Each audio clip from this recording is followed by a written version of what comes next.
This video is sponsored by Mahalakshmi Jewelers, United Diagnostics, KBN University, Newson Fabrics Clothes Store, Surat Khazana, Chulbul Lighting and Furniture, and by Orbis International School. और ये मौत नहीं कह सकते हैं, इसको murder कह सकते हैं, क्योंकि मालूम रखते हुए भी ऑक्सीजन नहीं दे रहे हैं। तो हाई लेवल इंक्वायरी होना जरूरी है।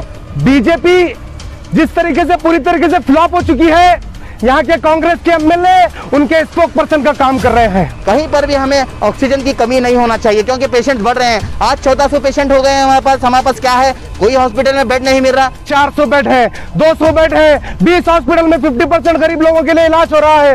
नेक्स्ट डे रात के 2:30 बजे के टाइम जब हम गवर्नमेंट हॉस्पिटल जेम्स हॉस्पिटल पहुंचते हैं तो एक पेशेंट को बेड नहीं मिलता। Gulbarga north MLA, south MLA, rural MLA, ये लोग कहाँ हैं, क्या काम कर रहे हैं, क्या हम जानो? हमारे घर के जब जान जाएंगे, जब ये लोग आके पॉलिटिक्स करेंगे लाशों पे ठहर के। रिक्वेस्ट करता हूं कि आप पैनिक ना हो, आप डरिए ना। गुलबर्गे का हर नौजवान खांदा बा खांदा लगाकर आपके साथ में है। आज जिस तरीके से ह्यूमन राइट ऑर्गेनाइजेशन की जानिब से हमने अपने हाथों से ऑक्सीजन उठाकर एक प्राइवेट हॉस्पिटल में पहुंचाने का काम किया है, इंशाल्लाह ये काम गुलबर्गे का हर नौजवान करेगा। अब हमें ना एमएलए से उम्मीद है, ना एमपी से उम्मीद है, ना डिस्ट्रिक्ट एडमिनिस्ट्रेशन से उम्मीद है। मैं तमाम गुलबर्गे के नौजवान से कहता हूँ, जो लोग तक मेरी आवाज जा रही है, आप लोग भी हमारे साथ आइए। अब हमें मिलकर काम करना है।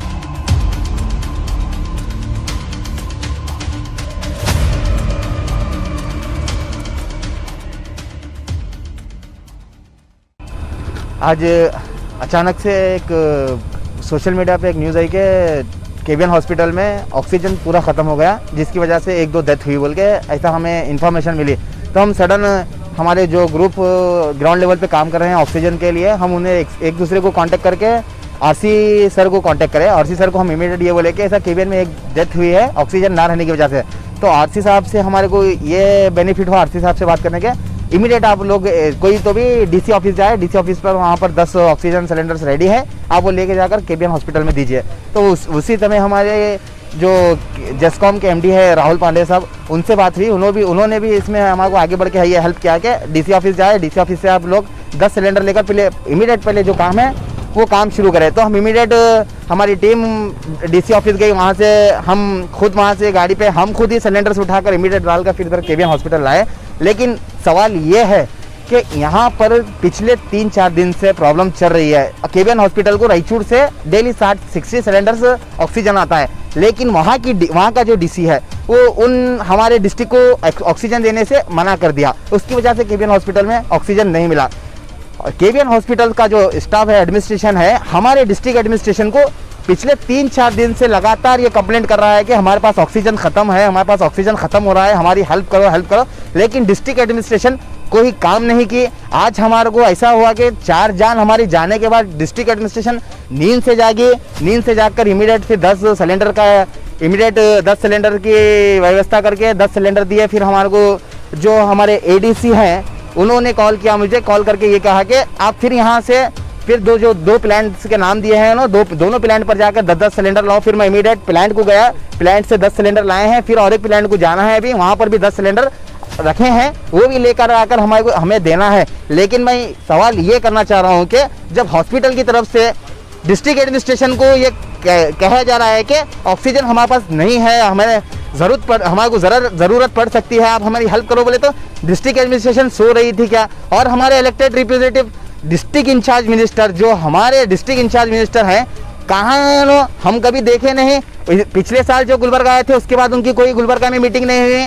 और फिर हमारे एमएलए हैं, Gulbarga north MLA, south MLA, rural MLA, ये लोग कहाँ हैं, क्या काम कर रहे हैं, क्या हम जानो? हमारे घर के जब जान जाएंगे, जब ये लोग आके पॉलिटिक्स करेंगे लाशों पे ठहर के। मैं ये कहना चाह रहा हूँ और मैं डिस्ट्रिक्ट एडमिनिस्ट्रेशन से ये गुजारिश कर रहा हूँ कि इसके ऊपर हाई लेवल इंक्वायरी होना चाहिए, क्योंकि हॉस्पिटल एडमिनिस्ट्रेशन लगातार डिस्ट्रिक्ट एडमिनिस्ट्रेशन को ये कह रहा है कि हमारे पास ऑक्सीजन खत्म हो रहा है। उसके बाद भी डिस्ट्रिक्ट एडमिनिस्ट्रेशन नींद से नहीं जगती। मतलब इसका ये कहा जा रहा है कि मौत ऑक्सीजन से नहीं हो रही है, ये मौत डिस्ट्रिक्ट एडमिनिस्ट्रेशन की जानिब से हो रही है। और ये मौत नहीं कह सकते हैं, इसको मर्डर कह सकते हैं, क्योंकि मालूम रखते हुए भी ऑक्सीजन नहीं दे रहे हैं। तो हाई लेवल इंक्वायरी होना जरूरी है। उसके बाद जो ऑक्सीजन की कमी है, तो मैं डिस्ट्रिक्ट एडमिनिस्ट्रेशन से गुजारिश कर रहा हूँ कि हमारे डिस्ट्रिक्ट में कहीं पर भी हमें ऑक्सीजन की कमी नहीं होना चाहिए, क्योंकि पेशेंट बढ़ रहे हैं। आज 1400 पेशेंट हो गए हैं हमारे पास क्या है, कोई हॉस्पिटल में बेड नहीं मिल रहा, कोई हॉस्पिटल में वेंटिलेटर अवेलेबल नहीं है।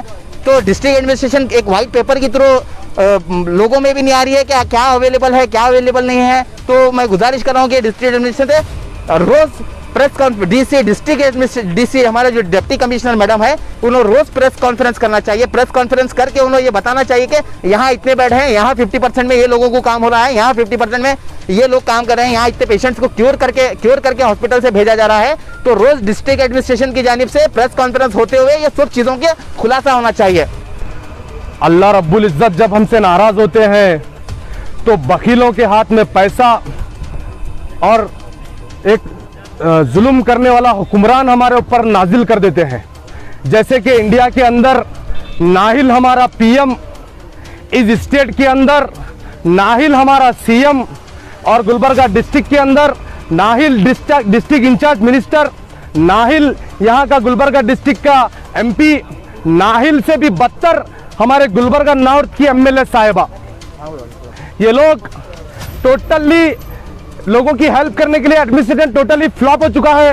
गुलबर्गा के अंदर प्राइवेट हॉस्पिटल में आए दिन ऑक्सीजन की कमी हो रही है, लोगों की मौत हो रही है, प्रशासन अपनी नींद से जाग नहीं रहा है। जैसे कि आपने देखा पिछले दिन नासिर हुसैन उस्ताद की एक बाइट आती है मीडिया के अंदर, तो आप और हमने देखा होगा बचपन में एक खिलौना हमें दिया जाता था जिसकी चाबी भरने के बाद वो थन थन थन थन थन नाचना शुरू करता था। उसके बाद जैसे ही वो चाबी पूरी उतर जाती थी तो वो खिलौना शांत हो जाता था। उस तरीके का माहौल आज यहाँ के एमएलए का हुआ है।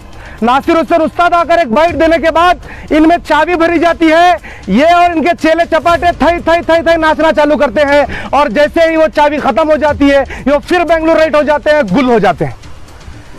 बीजेपी जिस तरीके से पूरी तरीके से फ्लॉप हो चुकी है, यहाँ के कांग्रेस के एमएलए उनके स्पोक पर्सन का काम कर रहे हैं। बीजेपी डिस्ट्रिक्ट इंचार्ज मिनिस्टर और यहाँ के एडमिनिस्ट्रेशन जो बात बोलता है वो आकर लोगों में सुनाते हैं और हेवन शाही गेस्ट हाउस में एक मीटिंग कर चले जाते हैं। उससे बेनिफिट क्या हो रहा है? आप पेपर पे आके कहते हैं 400 बेड है, 200 बेड है, 20 हॉस्पिटल में 50% गरीब लोगों के लिए इलाज हो रहा है। नेक्स्ट डे रात के 2:30 बजे के टाइम जब हम गवर्नमेंट हॉस्पिटल जेम्स हॉस्पिटल पहुंचते हैं तो एक पेशेंट को बेड नहीं मिलता। उसके दूसरे ही दिन मैं सवाल करता हूं यहाँ के एमपी से, आप डॉक्टर हैं, इससे पहले एक आपका वीडियो आया था, आप एक मरीज को हॉस्पिटल में ले जाके इंजेक्शन देते हुए तमाम मीडिया में आप डाले थे। क्या उतना काम करने के बाद आपकी जिम्मेदारी खत्म होती है? आप कहाँ हैं? क्यों नहीं आ रहे लोगों के बीच में? क्या हम लोग पूरे मरने के बाद आप आएंगे? और ये लोग एमपी के चेले, एमएलए के चेले कहते हैं कि हम इलेक्शन में बताएंगे। मैं उनसे सवाल पूछता हूं, क्या आने वाले इलेक्शन तक आप जिंदा रहेंगे? इसकी गारंटी है आपके हाथ में? इतने लोग मर रहे हैं, हो सकता है आप भी मर जाएंगे। तो मैं उन्हें कहना चाहता हूं कि घमंड ना करें, यही घमंड आपके एमपी ने भी किया था। क्या मैं ढो के पानी लाऊंगा? पूरी आवाम ने उन्हें बता दिया कि ये घमंड चलने वाला नहीं। ये जिस तरीके से मौत हो रही है, आए दिन मौत हो रही है, ये कोरोना से कम लोगों में डर की वजह से मौत हो रही है। और जितने भी प्राइवेट हॉस्पिटल में मेरे भाई, मेरे बहन, उनके रिश्तेदार मौजूद हैं, मैं उनसे रिक्वेस्ट करता हूं कि आप पैनिक ना हो, आप डरिए ना। गुलबर्गे का हर नौजवान खांदा बा खांदा लगाकर आपके साथ में है। आज जिस तरीके से ह्यूमन नेट ऑर्गेनाइजेशन की जानिब से हमने अपने हाथों से ऑक्सीजन उठाकर एक प्राइवेट हॉस्पिटल में पहुंचाने का काम किया है, इंशाल्लाह ये काम गुलबर्गे का हर नौजवान करेगा। अब हमें ना एमएलए से उम्मीद है, ना एमपी से उम्मीद है, ना डिस्ट्रिक्ट एडमिनिस्ट्रेशन से उम्मीद है। मैं तमाम गुलबर्गे के नौजवान से कहता हूं, जो लोग तक मेरी आवाज जा रही है, आप लोग भी हमारे साथ आइए। अब हमें मिलकर काम करना है। अब ये लोगों को इलेक्शन के वक्त इन्होंने जिस तरीके से घमंड के तौर पे कहा था कि इलेक्शन आने के बाद देखा जाएगा, हम भी दावे के साथ, चैलेंज के साथ कहेंगे कि उनको आज के इस दौर के मुंह तोड़ जवाब आने वाले इलेक्शन में उन्हें दिया जाएगा। This video is sponsored by Mahalakshmi Jewelers, United Diagnostics, KBN University, News and Fabrics Clothes Store, Surat Khazana, Chulbul Lighting and Furniture, and by Orbis International School.